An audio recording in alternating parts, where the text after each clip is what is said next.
Hey guys, and welcome to the Working Money channel. So we did it, guys. We hit 30,000 subscribers, over 30,000 subscribers before March 15th, which is today. And guys, I'm a man of my word. I am giving away a Ledger Nano X because we hit the milestone. Congratulations to all of you guys. The people who are subscribed to this channel now have a chance to win a Ledger Nano X. So here's what we're going to do. Today is Sunday, and what I was going to do was I was going to announce the winner tomorrow on the 16th.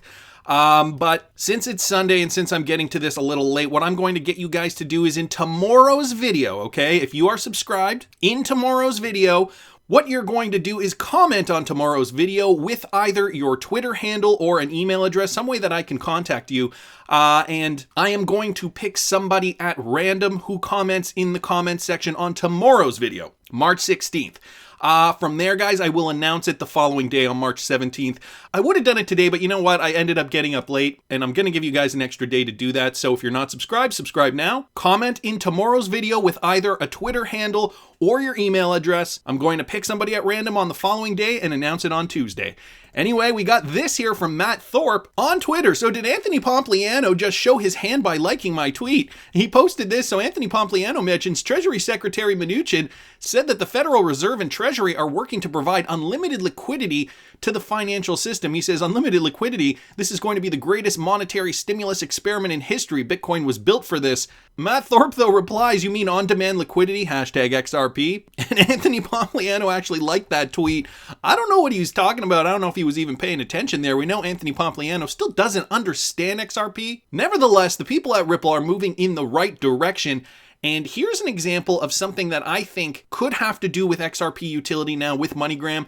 So did you guys see this? MoneyGram International has launched a program that will reward customers with discounts for referring new customers. MoneyGram International has launched a program that will reward customers with discounts for referring new customers. Existing customers will get a 50% discount on their next money transfer once the customer is registered for a money transfer. The new customer will be able to get their first money transfer for free. Data across industries show the power of peer recommendations and word-of-mouth referrals to grow a customer base and increase revenue. This coming from MoneyGram's COO.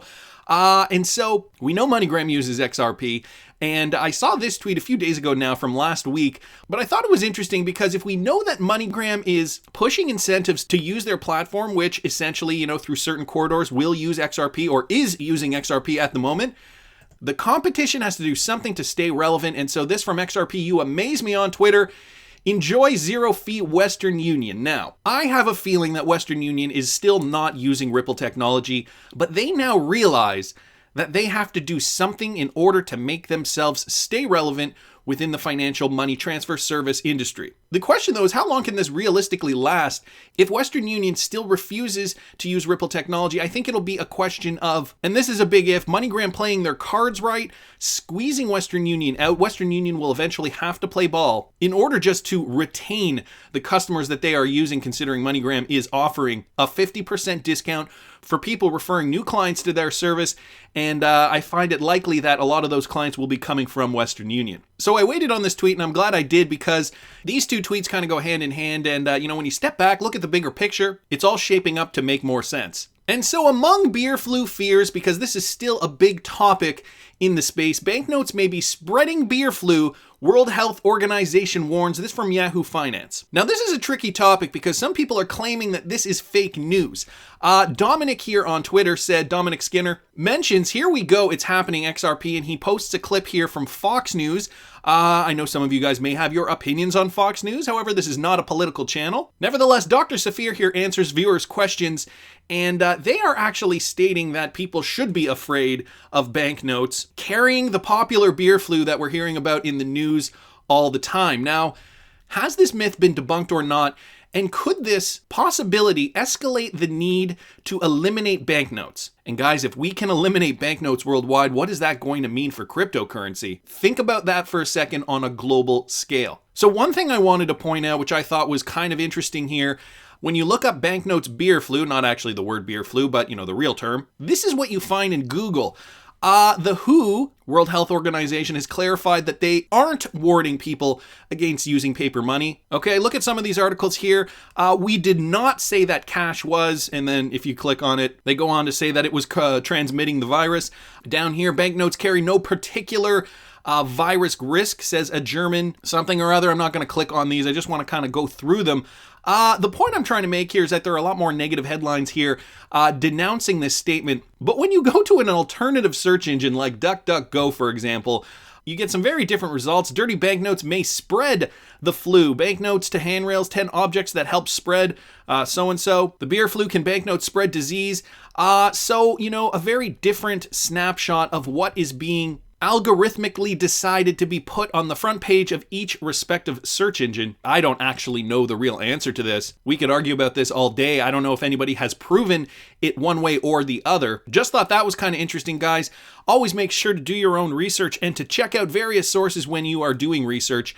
Rand Nooner here on Twitter. Okay, I'm going to ask, even though I know you don't like it, if Bitcoin is not a store of value, a digital gold, or non-correlated asset, and it hasn't scaled as a peer-to-peer cash system, what is it? Of course, Rand Nooner opens himself up to a thread of sass by the XRP army. XRP Yoda saying Bitcoin is a prototype. No hate, just facts. Andreas H. Old and useless.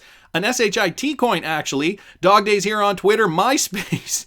Rand, Bitcoin is a store of dreams, says Stuart XRP. XRP News says, excellent question, Rand. Bitcoin is trash. XRP is the standard. I think you guys get where I'm going with this. And to me, I feel like, in my 2 years or almost 2 years of doing this, I feel like this is the most exciting point. We are seeing this disaster. We are seeing the beer flu crash markets. But along with that, we're also seeing governments right on the precipice of cryptocurrency regulation. How is this going to affect, let's say, the next 9 to 12 months? Well, it's still up in the air. But when you're seeing articles like this and, is it fake news? Is it not fake news? Depending on where you're finding your information, it really does beg the question, do we really even want to take the risk? Cash usage has been going down around the globe steadily now anyway. Cryptocurrencies are the future. XRP is the future for moving liquidity across borders. And I think Rand Nooner hits it on the head without even necessarily wanting to open himself up to this, but he did. And the crypto fear index is at a 12 right now. So that is extreme fear. Okay, guys, this is the fear and greed index from alternative.me/crypto. And it updates, I believe, daily here. And right now, markets are crashing. Now we're in extreme fear territory, not just for the crypto market, but for all markets. But guys, David Schwartz puts things into perspective for 589 EOY 2018. Hey David, XRP was 28 cents when BTC was 3K last year.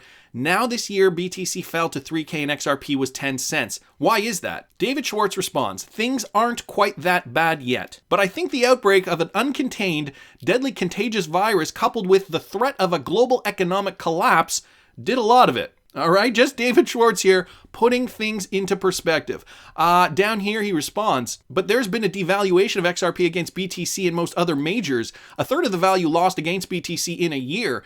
Didn't expect you to reply, just stating the fact. Is XRP being held down by BTC whales because it's a threat to Bitcoin and power of work? That's my theory, unless it's Ripple. David Schwartz says, I honestly don't know. I find the movement of cryptocurrency prices as baffling as everyone else does, maybe more so. It's very easy to jump to conclusions and see patterns that are probably nonsense. What David Schwartz is saying, without saying it, guys, is that Ripple is still on track to do what they're going to do. Don't worry about XRP price on these shorter time frames. If anything, we have not seen an XRP price this low for a long, long time, so I'd say now's the time to buy. Not financial advice, just my opinion, but I want to hear what you guys think. Please subscribe to the channel if you haven't already. Like the video if you like the content I'm providing. I always love hearing your comments. See you in the next one, guys.